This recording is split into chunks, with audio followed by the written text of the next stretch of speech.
Direskrimum Polda NTB kembali memeriksa satu orang saksi kasus dugaan pelecehan seksual yang dilakukan oleh pria disabilitas berinisial IWAS alias Agus di Mataram pada Kamis 5 Desember. Direskrimum Polda NTB Kombes Polisi Syarif Hidayat mengatakan sampai saat ini total ada 8 orang yang sudah dimintai keterangan.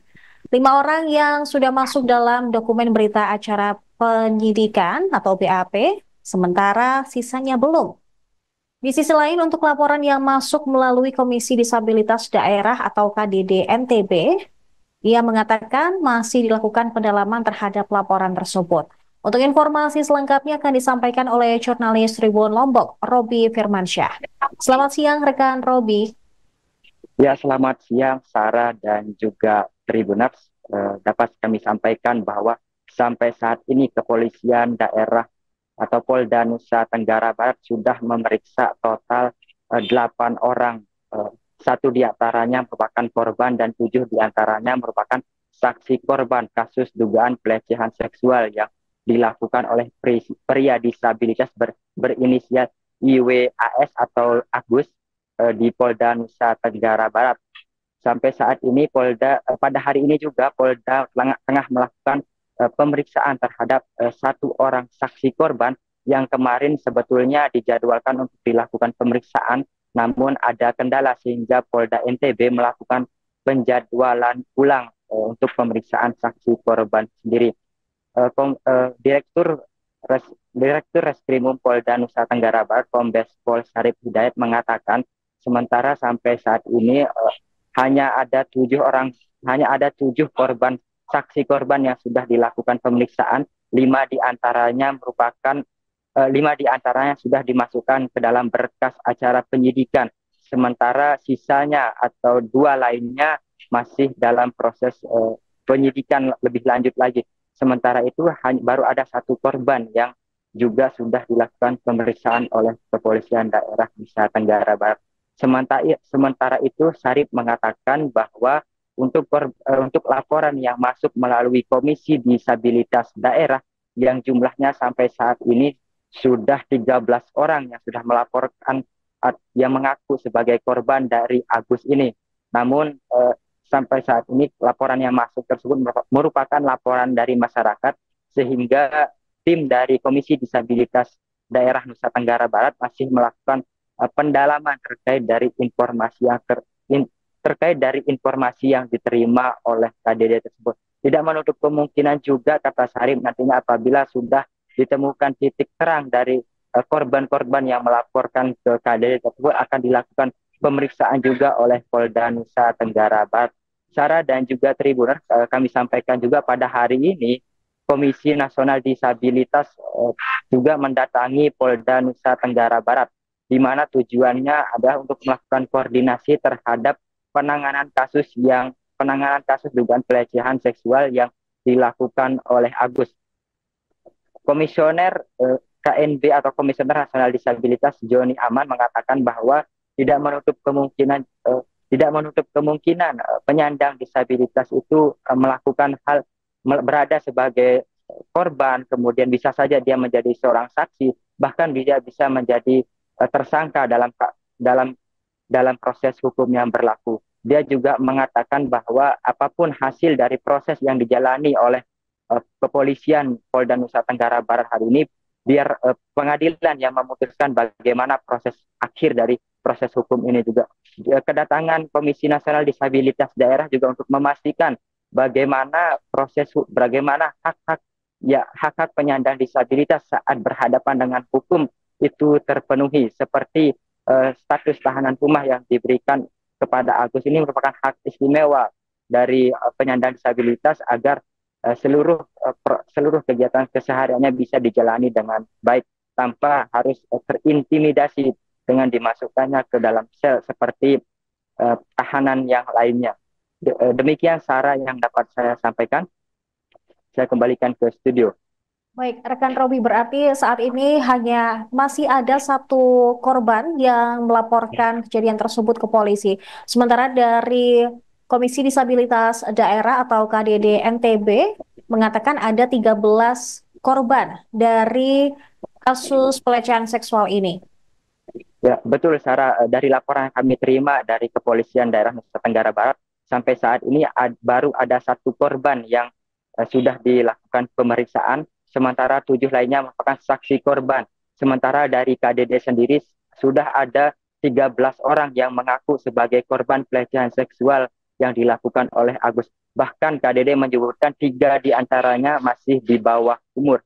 Memang modus yang dijalankan oleh Agus ini beragam, mulai dari bertemu dengan korban di salah satu tempat, kemudian memacarinya, kemudian juga mengancam dengan bahasa-bahasa yang seperti mengintimidasi berdasarkan hasil pemeriksaan dari kepolisian maupun oleh Komisi Disabilitas Daerah sendiri. Bahkan dari informasi yang kami terima juga, Agus sehari bisa membawa 2 sampai 3 orang korban atau cewek di homestay yang tempat dilakukannya pelecehan seksual tersebut, berdasarkan pengakuan dari pemilik homestay tersebut, Sarah dan juga Tribuners. Lalu apakah polisi juga meminta keterangan dari pemilik homestay atau pemilik homestay ini juga diperiksa sebagai saksi dalam kasus tersebut, Robi? Sampai saat ini polisi belum melakukan pemeriksaan terhadap pemilik homestay ataupun sebagai saksi dan lain sebagainya. Hanya saja sampai saat ini polisi baru memeriksa saksi korban dan juga 2 orang saksi ahli, sehingga kemarin polisi juga menetapkan status Agus sebagai tersangka. Bahkan 2 hari yang lalu status tahanan rumah dari Agus sudah diperpanjang oleh Polda Nusa Tenggara Barat, Sarah dan juga Tribunal. Baik, terima kasih rekan Robi Firmansyah, jurnalis Tribun Lombok atas laporan Anda. Selamat kembali bertugas. Mungkin kita akan lakukan pemeriksaan terhadap satu lagi keterangan dari saksi korban yang mungkin pernah mengalami, karena kemarin sempat tertunda. Yang mudah-mudahan dengan koordinasi kita dengan Komisi Disabilitas dan Pemberdayaan Perempuan juga terhadap perlindungan saksi korban juga, mudah-mudahan hari ini bisa kita ambil keterangan terhadap satu orang saksi yang pernah juga mengalami peristiwa yang sama dengan yang lain. Total ada berapa yang sudah di BAP, Pak? Kalau kita sudah di BAP itu ada, dimaksud dalam berkas itu ada 5, termasuk korban 1, jadi 4. Tinggal tambah lagi 2 ini yang kemarin tapi belum masukkan di dalam berkas, dan ada 1 lagi hari ini akan kita lakukan pemeriksaan, jadi sekitar 8 sama korban. Siap. Itu sendiri. Oke. Korban sendiri tadi apa? Total. Ya, kalau korban yang kita lakukan penyidikan kan cuma ada 6 ya. Ya, 6 tambah lagi hari ini jadi 7, termasuk 1 korban jadi 8. Terkait dengan yang lain yang ada informasi yang diterima, informasi yang diterima oleh KDD kan saya sudah sampaikan bahwa itu informasi didapat dan diterima oleh KDD melalui tim. Dan perlu pendalaman verifikasi kembali, sehingga apapun itu informasinya yang kami terima nanti dari KDD dan tim, kalau itu menjadi konsumsi untuk dilakukan pemeriksaan dan melaporkan diri sebagai korban ke Polda, itu kami akan tindak lanjuti. Tetapi saat ini korban-korban yang lain masih tahap verifikasi dan pendataan yang valid oleh tim, yaitu tim KDD dan timnya. Siap. Kalau jawaban dari Kajati belum, Pak Dir? Belum, sudah. Jadi untuk tahap pertama kan kita sudah kirimkan berkasnya dan sudah ada koordinasi dan komunikasi dengan jaksa penelitinya. Ada berapa poin? Ada 2 poin yang perlu kita tambahkan. Itu yang kita sedang penuhi. Insya Allah ini tidak berat untuk kita penuhinya. Mudah-mudahan dalam waktu mungkin tidak lama, mungkin paling lama 1 minggu. Itu mungkin kita kirimkan kembali pemenuhan permintaan dari kejaksaan. Berarti berkas sudah dikirim ya? Sudah kita kirim berkasnya. Itu tanggal berapa, Pak? Tanggal 24 kalau nggak salah, 24 November. 24 November kita kirimkan berkasnya. Siap. Jawabannya diberikan pada tanggal berapa? Koordinasi. Jadi dengan perkara ini kita koordinasi. Setelah penyidik menyerahkan berkas perkara, koordinasi dengan jaksanya, ada berapa poin. Mudah-mudahan dengan koordinasi itu tidak ada lagi P19, langsung P21. Mudah-mudahan. Korban pelecehan seksual oleh Agus, pria disabilitas di Mataram, bertambah. Komisi Disabilitas Daerah Nusa Tenggara Barat mengatakan ada 13 perempuan yang melapor menjadi korban Agus. Ketua KDD NTB Joko Jumadi mengatakan dari 13 korban, 3 diantaranya masih berusia di bawah umur. Sebelumnya dari BAP kepolisian hanya ada 3 orang saja. Mengenai korban anak, ia menyebut pihaknya telah menyerahkan penanganan laporan kepada Lembaga Perlindungan Anak Mataram. Ia mengatakan Agus berpeluang dikenakan pasal tambahan karena melakukan kekerasan seksual terhadap anak. Menurut dia, Agus pertama kali melakukan pelecehan seksual pada satu anak di tahun 2022. Kasus-kasus yang lain disebut terjadi pada tahun 2024. Berdasarkan keterangan korban, Agus melakukan kekerasan seksual dengan modus komunikasi verbal dan dapat mempengaruhi psikis. Mengutip Kompas.com, Joko juga membeberkan jenis pelecehan yang dilakukan Agus, mulai dari percobaan pelecehan, persetubuhan, hingga ada korban yang dibawa ke homestay, lalu lari keluar. Para korban mengaku Agus menggunakan modus manipulasi, mengambil informasi dari korban yang bersifat rahasia, lalu memanfaatkannya sebagai alat pengancam guna pelecehan. Sementara itu, Tribun Lombok juga berusaha meminta keterangan dari pihak pemilik homestay tempat Agus diduga melancarkan aksinya tersebut. Berdasarkan informasi yang kami terima, pemilik homestay mengatakan ada beberapa perempuan yang dibawa Agus ke dalam homestay tersebut. Namun saat ini pun pemilik homestay belum berpeluang untuk menjadi saksi dalam kasus dugaan pelecehan seksual yang dilakukan oleh Agus tersebut. Dari suasana yang terlihat di homestay cukup sepi dan tidak terlalu banyak aktivitas. Hanya beberapa orang yang nampak melakukan aktivitas di ruangan. Berdasarkan penelusuran Tribun Lombok, di homestay tersebut memiliki 10 kamar yang berada di belakang dari beranda depan.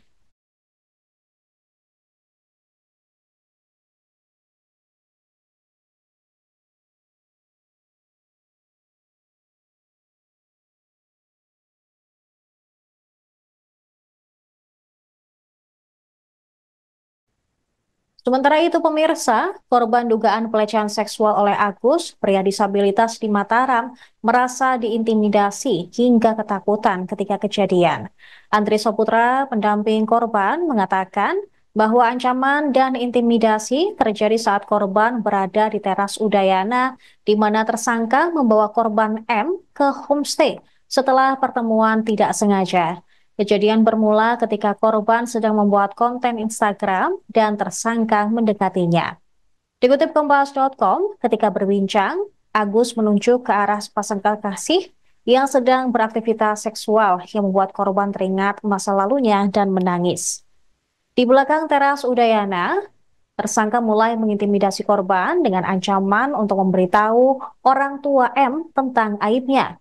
Kemudian Agus dan korban menuju ke sebuah homestay menggunakan motor korban karena tersangka tidak membawa kendaraan. Korban juga yang membayar biaya homestay. Ketika memasuki kamar, tersangka membuka pintu menggunakan mulut dan gigi. Saat ini kondisi psikologis korban M masih trauma dan ketakutan. Dia juga kecewa banyak orang tidak mempercayai laporannya hingga membuat dirinya trauma. M pun ketakutan dan menutup media sosialnya.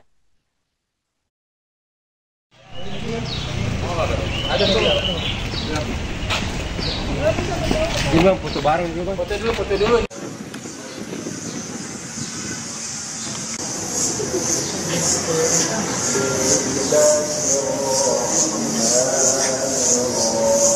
Download Tribun X sekarang. Menghadirkan lokal menjadi Indonesia.